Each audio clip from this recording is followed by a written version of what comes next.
ഇതിന്റെ ഉള്ളിൽ കയറിയിട്ട് എന്താ ചെയ്യേണ്ടതെന്നൊന്ന് പറഞ്ഞുതരോ? അതിനെന്താ, ഞാൻ പറഞ്ഞു തരാലോ. നിങ്ങൾ വോട്ട് ചെയ്യുന്നതിനായി പോളിംഗ് ബൂത്തിൽ പ്രവേശിച്ചു കഴിഞ്ഞാൽ പോളിംഗ് ഉദ്യോഗസ്ഥൻ നിങ്ങളുടെ തിരിച്ചറിയൽ രേഖയും വോട്ടർ പട്ടികയിലെ പേരും മറ്റു വിവരങ്ങളും പരിശോധിച്ച് ബോധ്യപ്പെടുന്നതാണ്. 188 ജാഫർ കുളങ്ങര. അത് ഞമ്മളാ. തുടർന്ന് നിങ്ങൾ തൊട്ടടുത്ത പോളിംഗ് ഓഫീസറുടെ അടുത്ത് ചെല്ലുക. അദ്ദേഹം നിങ്ങളുടെ കൈവിരലിൽ മഷി അടയാളം പതിക്കുകയും അവിടെ സൂക്ഷിച്ചിട്ടുള്ള വോട്ട് രജിസ്റ്ററിൽ നിങ്ങളുടെ ഒപ്പോ വിരലടയാളമോ രേഖപ്പെടുത്തുകയും ചെയ്യും. അവിടെ നിന്ന് നിങ്ങൾക്ക് വോട്ട് ചെയ്യുവാനുള്ള ഒരു സ്ലിപ്പ് ലഭിക്കും. ഈ സ്ലിപ്പുമായി വോട്ടിംഗ് യന്ത്രത്തിന്റെ കൺട്രോൾ യൂണിറ്റിന്റെ ചുമതല വഹിക്കുന്ന പോളിംഗ് ഓഫീസറുടെ മുമ്പിലേക്ക് നീങ്ങുക. സ്ലിപ്പ് അദ്ദേഹത്തെ ഏൽപ്പിക്കുമ്പോൾ പ്രസ്തുത ഉദ്യോഗസ്ഥൻ നിങ്ങൾക്ക് വോട്ട് ചെയ്യുന്നതിനായി കൺട്രോൾ യൂണിറ്റിലെ ബട്ടൺ അമർത്തും. അപ്പോൾ ഒരു നീണ്ട ബീപ്പ് ശബ്ദം കേൾക്കും. നിങ്ങൾ ഉടൻ തന്നെ വോട്ടിംഗ് കമ്പാർട്ട്മെന്റിലേക്ക് പോവുക. അതിനുള്ളിൽ 3 ബാലറ്റ് യൂണിറ്റുകൾ വോട്ട് രേഖപ്പെടുത്താൻ പാകത്തിൽ സജ്ജമാക്കിയിട്ടുണ്ടാകും. സ്ഥാനാർത്ഥികളുടെ എണ്ണത്തിനനുസരിച്ച് ഇതിൽ മാറ്റം വരാം. ഓരോ ബാലറ്റ് യൂണിറ്റിന്റെയും ഏറ്റവും മുകളിൽ ഇടതുവശത്തായി പച്ച നിറത്തിലുള്ള ഓരോ ചെറിയ ലൈറ്റ് തെളിഞ്ഞു കാണാവുന്നതാണ്. ഇത് ബാലറ്റ് യൂണിറ്റുകൾ വോട്ട് രേഖപ്പെടുത്തുവാൻ തയ്യാറാണെന്ന് വ്യക്തമാക്കുന്നു.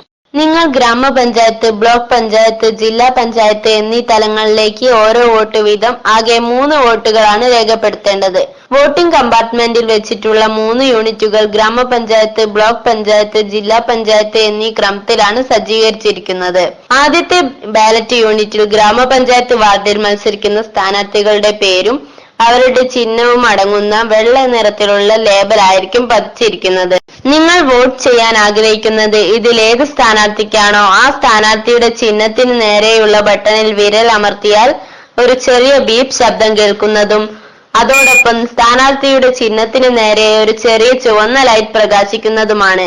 ഇപ്രകാരം ശബ്ദം കേൾക്കുകയും ലൈറ്റ് പ്രകാശിക്കുകയും ചെയ്താൽ നിങ്ങളുടെ വോട്ട് രേഖപ്പെടുത്തി കഴിഞ്ഞു എന്ന് കരുതേണ്ടതാണ്. ആദ്യത്തെ ബാലറ്റ് യൂണിറ്റിൽ വോട്ട് രേഖപ്പെടുത്തിയ അതേ രീതിയിൽ തന്നെ നിങ്ങൾ മറ്റ് 2 തലത്തിലേക്കുള്ള ബാലറ്റ് യൂണിറ്റുകളിലും വോട്ട് രേഖപ്പെടുത്തേണ്ടതാണ്. ബ്ലോക്ക് തലത്തിലേക്കുള്ള ബാലറ്റ് യൂണിറ്റിൽ പിങ്ക് നിറത്തിലുള്ള ലേബലും ജില്ലാ തലത്തിലേക്കുള്ള ബാലറ്റ് യൂണിറ്റിൽ ഇളം നീല നിറത്തിലുള്ള ലേബലുമായിരിക്കും പതിച്ചിരിക്കുന്നത്. മേൽപ്രകാരം 3 തലത്തിലേക്കുമുള്ള ബാലറ്റ് യൂണിറ്റുകളിലും ക്രമമായി വോട്ട് രേഖപ്പെടുത്തി കഴിയുമ്പോൾ ഒരു നീണ്ട ബീപ്പ് ശബ്ദം കേൾക്കുന്നതും നിങ്ങളുടെ വോട്ടിംഗ് പൂർത്തിയാകുന്നതുമാണ്. ഇതെന്തിനാ ചോളവട്ടെ? ഏതെങ്കിലും ഒന്നോ അതിലധികമോ തലത്തിലെ ഈ ബാലറ്റ് യൂണിറ്റിൽ വോട്ട് രേഖപ്പെടുത്താൻ താല്പര്യമില്ലാതിരുന്നാൽ അവസാനത്തെ ബാലറ്റ് യൂണിറ്റിലെ അവസാന ബട്ടൺ അമർത്തി വോട്ടിംഗ് പൂർത്തിയാക്കേണ്ടതാണ്. ഈ ബട്ടൺ അമർത്തുമ്പോൾ വോട്ടിംഗ് പൂർത്തിയായി എന്ന് വ്യക്തമാക്കുന്ന നീണ്ട ഒരു ബീപ്പ് ശബ്ദം കേൾക്കാവുന്നതാണ്. ഒരേ സമയം ഒന്നിൽ കൂടുതൽ ബട്ടൺ അമർത്തിയാലും ഒരു വോട്ട് മാത്രമേ രേഖപ്പെടുത്തുകയുള്ളൂ.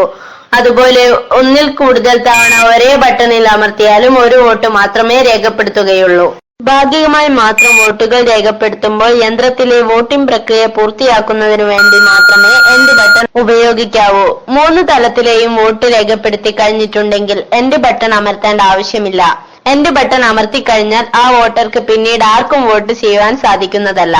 നിങ്ങൾ വോട്ട് ചെയ്യുന്നതിനുള്ള രഹസ്യ സ്വഭാവം കാത്തു സൂക്ഷിക്കാൻ ബാധ്യസ്ഥനാണ്. നിങ്ങൾക്ക് എന്തെങ്കിലും സംശയമോ പ്രയാസമോ അനുഭവപ്പെടുന്നുണ്ടെങ്കിൽ പ്രിസൈഡിംഗ് ഓഫീസറോട് പറയാൻ മടിക്കരുത്. അദ്ദേഹം നിങ്ങളെ സഹായിക്കുന്നതാണ്. വോട്ട് രേഖപ്പെടുത്തി കഴിഞ്ഞാൽ അടുത്ത ആളിന് വോട്ട് ചെയ്യാനായി എത്രയും വേഗം വോട്ടിംഗ് കമ്പാർട്ട്മെന്റ് വിട്ട് പുറത്തു പോകേണ്ടതാണ്. തെറ്റാണ്ട് വോട്ട് ചെയ്യാൻ പറ്റുമല്ലോ, സമാധാനായി.